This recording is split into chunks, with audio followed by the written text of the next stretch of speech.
4 செவுத்துக்குள்ள நிம்மதி இல்லாம நம்ம குடும்பம் இப்படி செதறி கிடக்கே, ஒருத்தருக்கு ஒருத்தர் எதிரியா நிக்கிறாங்களேன்னு உன் நெஞ்சு குமுறுற சத்தம் என் கருவறை வரைக்கும் கேக்குது தாயே.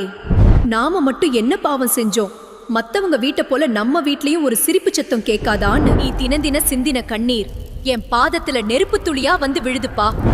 ஒண்ணு தெரிஞ்சுக்கோ தாயே, ஒரு கூட்டுக்குள்ள இருக்கிற பறவைகள்லாம் திசை மாறி பறக்கலாம், ஆனா அந்த கூட்டை தாங்கி பிடிச்சிருக்கிற அந்த மரம் தான் நீயே கலங்கி போயிட்டா உன் வம்சத்தை யாரு காப்பாத்துவா? உன் வீட்டுக்குள்ள புகுந்த அந்த பொறாம பேயும் கலகம் பண்ணுற தீய சக்தியும் உன் மனசுல இருக்கிற அன்பு முன்னாடி மண்டியிட போற காலம் வந்துருச்சு.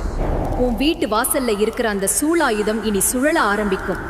எவன் சதி பண்ணி உங்க ஒட்டுமொத்த குடும்பத்தையும் பிரிக்க பார்த்தானோ, எவன் உங்க நிம்மதியை கெடுத்து வேடிக்கை பார்த்தானோ, அவனுங்க எல்லாம் உன் வீட்டு வாசல்ல வந்து தர்மம் கேட்டு நிக்கிற காலத்தை நான் உருவாக்குவேன். பிரிஞ்சவங்க எல்லாம் ஒண்ணு சேருவாங்க.